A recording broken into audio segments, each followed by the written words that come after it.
dalam usia dia anak-anak ya tantangannya kalau dari segi ya mental anak-anak mungkin dia saat itu masih labil, tapi puji Tuhannya Tuhan kasih orang-orang yang baik di sekitar dia sehingga dia bisa tumbuh dengan baik juga. Adakan reformasi bagi diri kita, adakan reformasi bagi keluarga kita untuk mengenal Tuhan dengan lebih baik. Jadi jangan pernah takut. Kalau kita memulainya dengan baik, Tuhan akan menuntun kita untuk seterusnya dalam kehidupan kita hari demi hari untuk reformasi yang lebih baik bagi kehidupan kita, dan kita akan melihat hasilnya bagaimana Tuhan memimpin di dalam segala aspek kehidupan kita.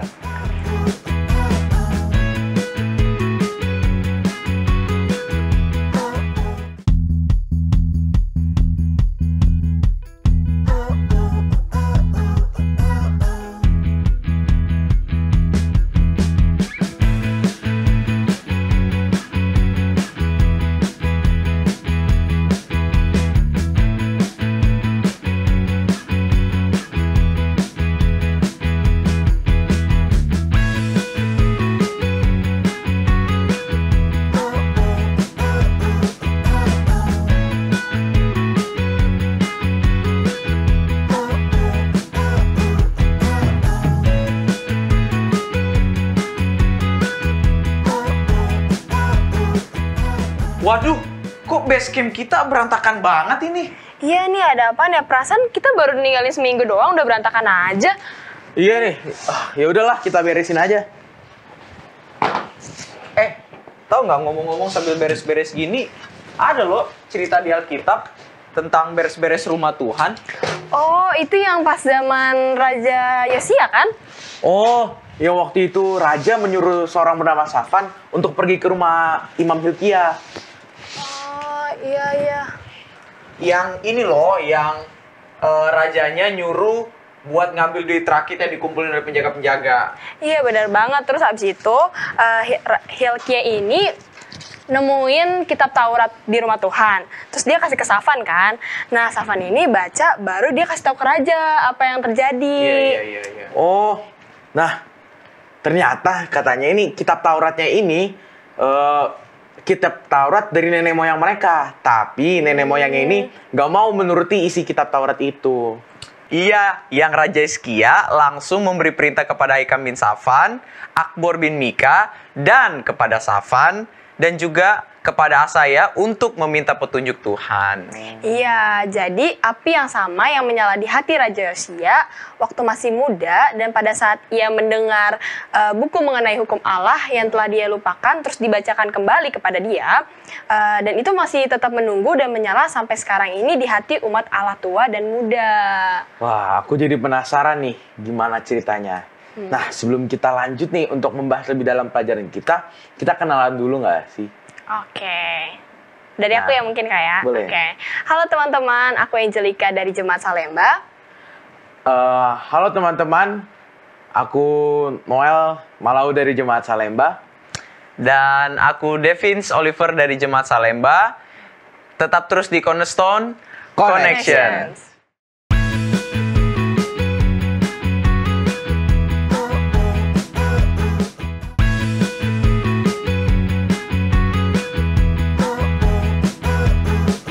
Kembali lagi di Cornerstone Connections. Program ini hadir untuk menuntun kamu kepada Alkitab agar dapat melihat kisah besar Allah dan manusia. Nah, jika kamu mencari firman Allah yang benar, maka Cornerstone Connection akan menyajikan Alkitab dan menantang kamu untuk menghubungkannya dengan kehidupan nyatamu. Nah, jadi sepanjang triwulan ini, tema besarnya adalah kasih yang tak terbalas. Dan kita udah masuk di pelajaran kita yang terakhir, yaitu pelajaran ke-13 dengan judul membersihkan rumah. Nah, jadi ketika Yosia mencoba memulai reformasi, dia mulai dengan membersihkan bait suci dan mengembalikan rakyatnya ke hadirat Allah. Nah, di dalam Raja 22 ayatnya yang kedua dikatakan, ia melakukan apa yang benar di mata Tuhan dan hidup sama seperti Daud bapa leluhurnya dan tidak menyimpang ke kanan atau ke kiri. Nah, ayat inti saat ini singkat tapi pernyataan yang sangat berkuasa mengenai Yosua ya.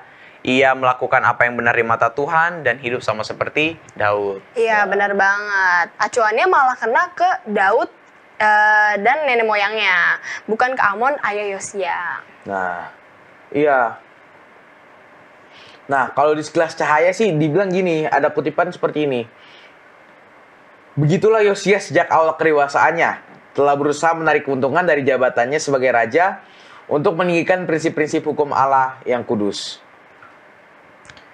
Maka kini sementara Safan ahli kitab membacakan kepadanya isi kitab undang-undang itu. Raja melihat itu di dalam kitab ini suatu pekerjaan pembaruan yang sangat ia rindu untuk lihat dan dilaksanakan di negeri itu. Ia memutuskan untuk berjalan dalam terang nasihat-nasihat kitab itu dan juga hendak melakukan dengan sekuat kuasanya untuk memperkenalkan pengajaran-pengajaran yang terdapat di dalamnya kepada rakyatnya dan sekitarnya mungkin. Menuntun mereka mengembangkan penghormatan dan kasih terhadap undang-undang surga. Nah, sekarang coba deh, aku mau tahu pendapat dari kita semua. Kita lihat di buku kita nih, di bagian apakah pendapatmu. Di sini, tandailah jawaban yang paling cocok dengan sikap kamu terhadap firman Allah, kemudian jelaskan mengapa. Di sini katakan, saya gagal membaca Alkitab atau mengaplikasikannya dalam hidup saya oleh karena, atau mungkin Alkitab saya tertimbun debu itu karena, di sini ada beberapa, mungkin bisa kita baca kayak yang pertama itu, dia begitu sibuk dan kelelahan, tidak memiliki energi untuk belajar Alkitab, lalu dia gagal melihat bagaimana Alkitab berhubungan dengan hidup dia saat itu, atau dia tidak tahu bagaimana mempelajari kitab dengan cara yang dapat mengharui hidup dia. Dia lupa memadukan Alkitab ke dalam kehidupan dia setiap hari. Dia juga telah mendengarkan sepanjang hidup dia bahwa belajar Alkitab itu penting, namun dia bosan gitu dengan topik-topik itu. Dan dia membaca Alkitab setiap hari, namun dia masih mempertanyakan apa hal itu benar-benar mengubah dia gitu. Jadi dari sini yang mungkin hubungannya dengan kita itu. Kalau aku sendiri, aku kadang lupa ya masukin Alkitab itu ke dalam kehidupan aku. Terus sama kadang aku juga masih bingung apa yang harus aku lakuin. Ya. Kalau dari aku sendiri ini mungkin agak berbeda dan agak bisa bikin kaget juga. Kalau aku sih jawabnya, kita bisa buka sama-sama di Sekolah Sahabat di pilihan yang paling terakhir. Saya membaca Alkitab saya setiap hari, namun saya mempertanyakan apa hal itu benar-benar mengubah saya. Karena jujur follow the Bible tiap hari. Tapi kadang-kadang kalau kita aku ditempatkan di posisi yang agak bukan nggak bisa ya, untuk saat itu mungkin aku nggak bisa hadapi. Nah itu langsung bertanya, kayaknya Tuhan kok tiap hari juga saya baca Alkitab kok ini berat nih, yang kali ini berat nih Tuhan nih. Tapi seiring berjalannya waktu nggak cepat ya, nggak hitungan hari minggu, bisa berbulan-bulan, akhirnya baru Tuhan kasih jawaban, harusnya kamu gini loh waktu itu harusnya. Nah itu kadang-kadang itulah jawaban aku. Nah teman-teman, apakah kamu tahu ternyata ada nama beberapa tokoh yang ada di dalam pelajaran kita ini yang cukup aneh. Secara harafiah, Safan adalah juru tulis yang begitu bersemangat membaca Taurat untuk pertama kalinya dalam beberapa tahun. Dan namanya artinya itu musang. Oh, aku baru tahu loh. Dan ternyata Ahbor itu salah seorang yang mencari nabi berarti tikus. Wah, nah kenapa ya banyak nama orang-orang ini memiliki nama binatang?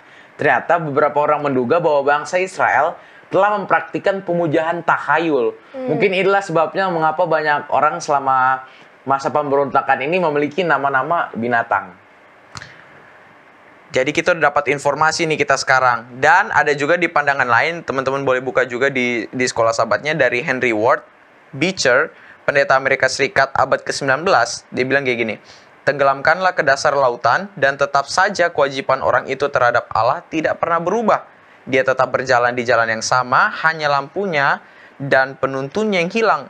Pelayaran yang sama tetap berlangsung, namun peta dan kompasnya tetap mengarah ke lautan. Iya, benar banget. Nah, diceritakan juga kepada Yosia, Nabiah itu berkata bahwa sekalipun mereka bertobat sepenuhnya, Allah tidak akan menghentikan musibah yang akan segera datang atas Israel. Wah, pelajaran kita sangat menarik ya sepanjang pekan ini. Nah, kita akan membahas lebih lanjut lagi nih, dan lebih mendalam lagi nanti bersama Pendeta Beni Tambunan yang sebentar lagi akan bergabung bersama kita. Jadi jangan kemana-mana, tetap di Cornerstone Connections.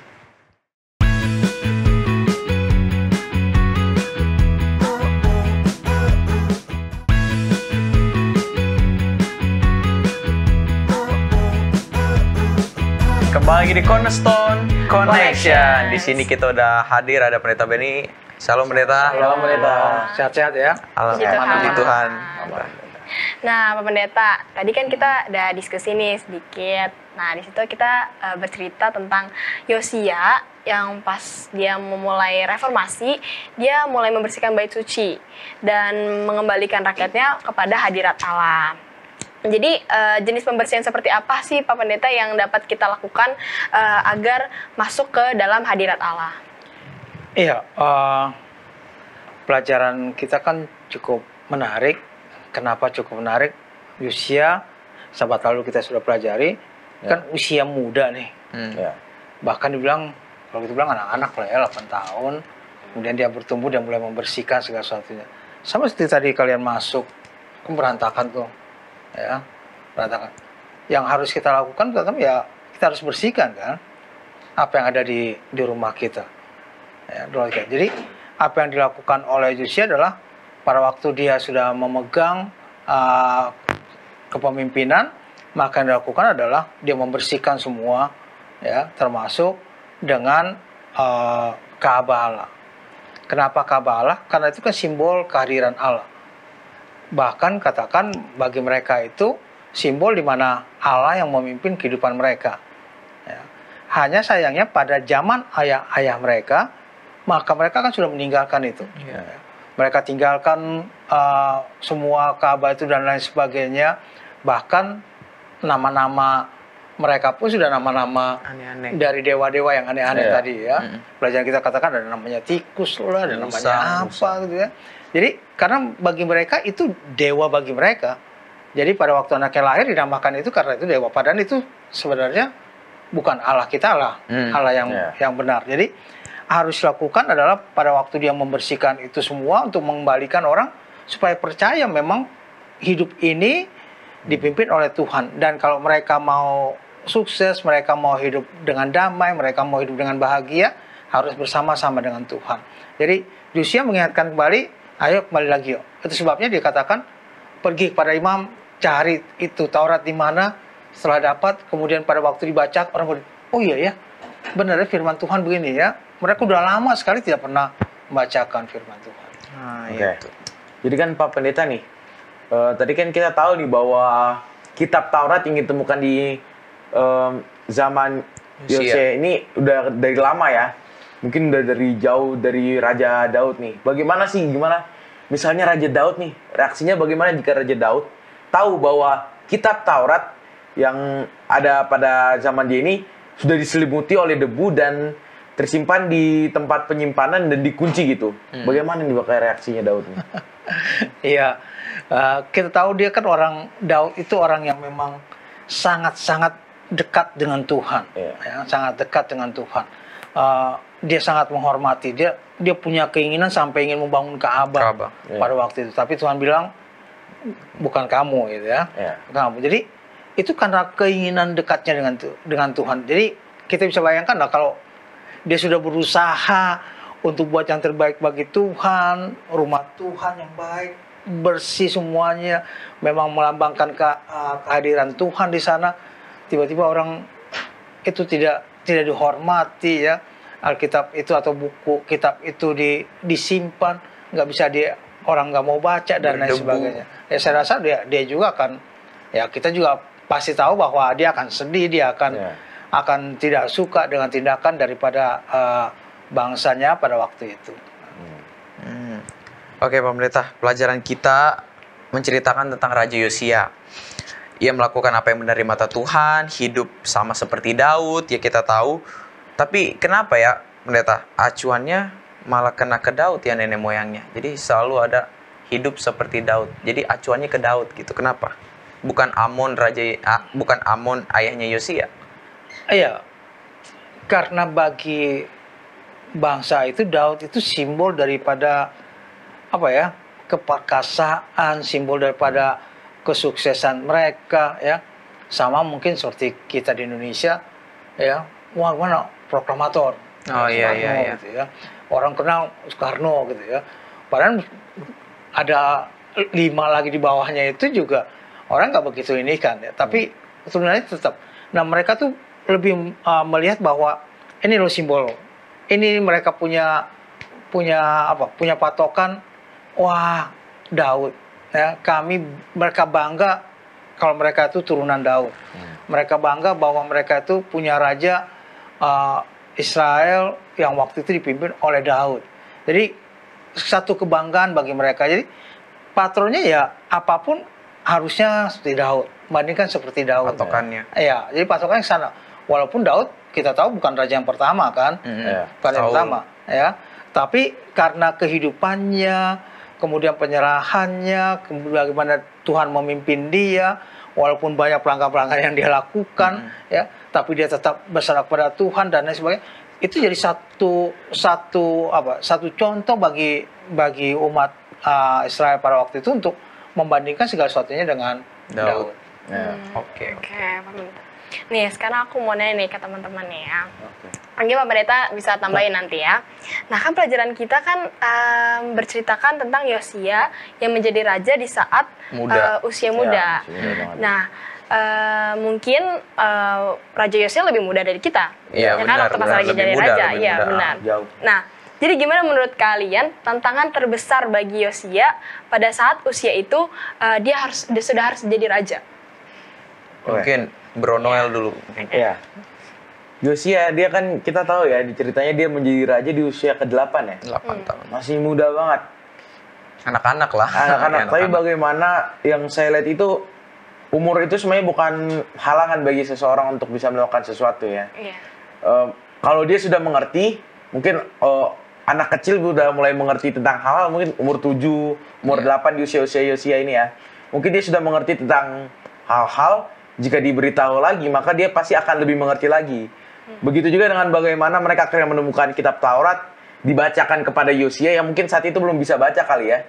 Masih bisa ngeja-ngeja, mungkin dibacakan kepada Yosia, dan akhirnya dia mau menerapinya. Itu bisa dibilang bahwa usia muda itu gak ada faktornya sama pengertian dia. Jadi misalnya dia udah mengerti, walaupun usianya masih muda, dia mau tuh untuk mengubah apa yang dia dapat itu, mau dia sampaikan kepada orang lain, dan disuruh orang lain untuk menuruti itu. Ya, apalagi dia sudah menjadi seorang raja, punya kuasa yang besar gitu.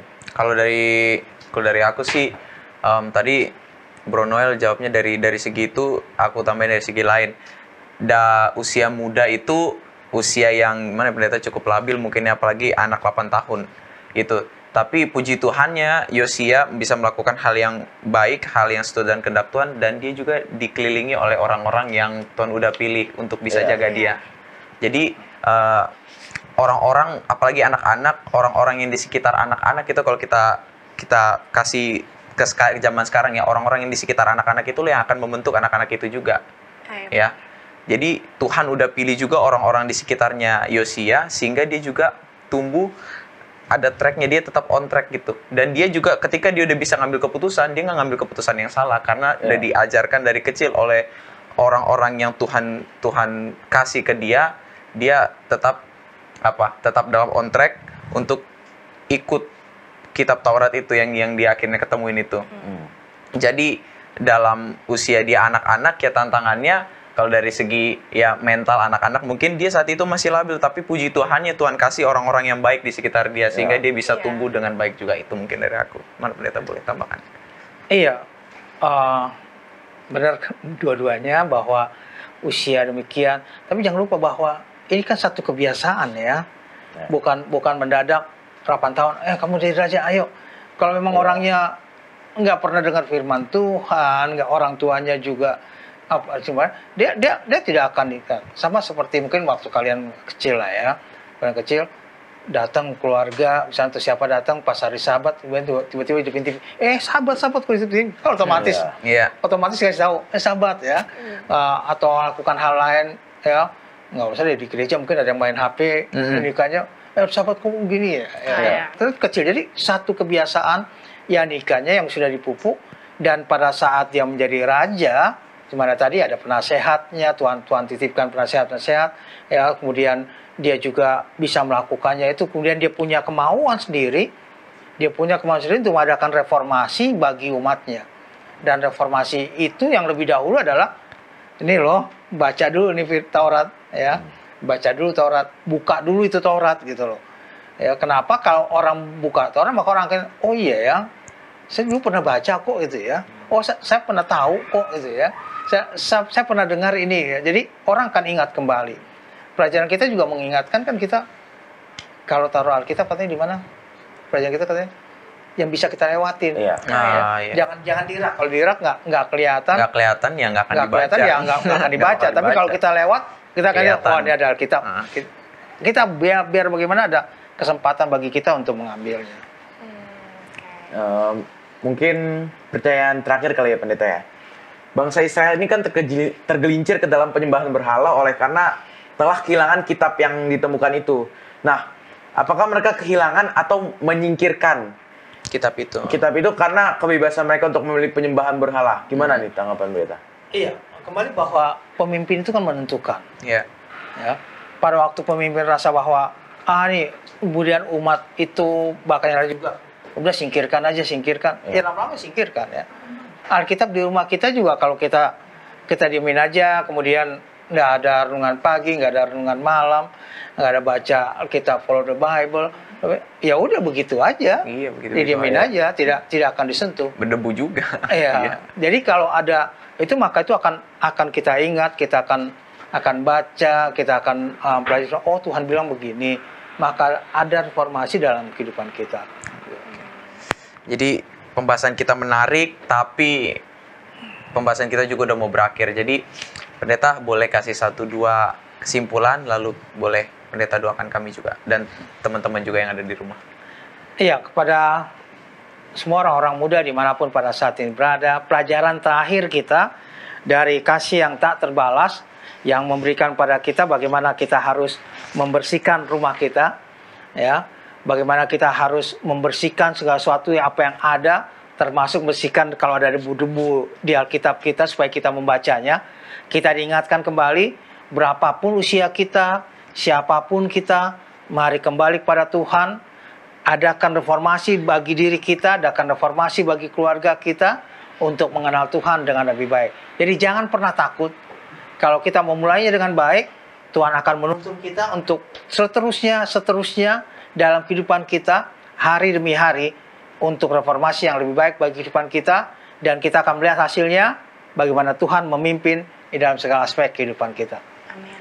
Baik, kita tunduk kepala untuk berdoa. Tuhan, Bapa kami dalam surga, kami bersyukur atas pelajaran yang Tuhan berikan bagi kami.